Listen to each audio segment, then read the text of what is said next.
திருவண்ணாமலை மாவட்டம் செய்யார் அடுத்த குறும்பூர் கிராமத்தில் பாமக கிளைக்கழக ஆய்வுக் கூட்டம் மாநில இளைஞர் சங்க செயலாளரும் செஞ்சி சட்டமன்ற உறுப்பினருமான கணேஷ்குமார் தலைமையில் நடைபெற்றது.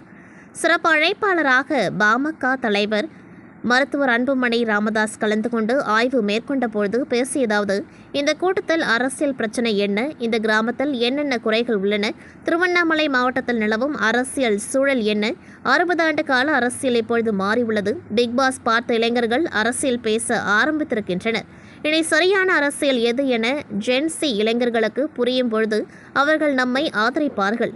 இதை ஒட்டி நம்ம கட்சியில் என்ன மாற்றம் கொண்டு வர வேண்டும், எப்படி கட்சியை வழிநடத்த வேண்டும் என்பது குறித்து நான் பேச வரவில்லை, கேட்க வந்திருக்கிறேன் என்று அவர் மக்களின் கருத்தை கேட்டறிந்தார். பிறகு அவர்களிடம் பேசியவர், மேல்மாவில் சிப்காட் அழகு வேண்டாம் என்பது நமது நிலைப்பாடு. அதற்காக 3500 ஏக்கர் விளைநிலங்கள் எடுக்கும் முயற்சிகள் நடைபெற்றது. அதை தடுத்து நிறுத்தியது பாட்டாளி மக்கள் கட்சி. திருவண்ணாமலை மாவட்டத்தில் வேறு பகுதிகளில் ஏராளமான தரைசு நிலம் உள்ளது. தொழிற்சாலை வேண்டாம் என்பது நமது எண்ணமல்ல. வேறு இடத்தில் சிப்காட் அமைக்கப்பட வேண்டும். நமது நீண்ட நாள் கோரிக்கைகள் நிறைய உள்ளது. திருவண்ணாமலை மாவட்டம் 2ஆக பிரிக்க வேண்டும். தென்பெண்ணை ஆற்றை செய்யார் வழியாக பாலாறுடன் இணைக்க வேண்டும்.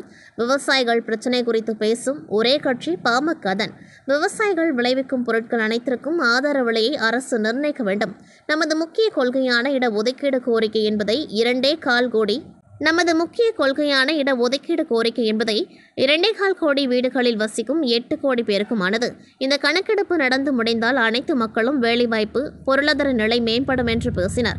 இந்த ஆய்வுக் கூட்டத்தில் மாநில தலைமை நிலைய செயலாளர் பேராசிரியர் செல்வகுமார், மாவட்ட அமைப்பு செயலாளர் நடராஜ், ஒன்றிய செயலாளர் மணிகண்டன், மகாதேவன், அருண், ஆனந்தன், மாதவன், மாவட்ட துணை செயலாளர் மகேந்திரன் மற்றும் கிராம பொதுமக்கள் கலந்து கொண்டார்கள்.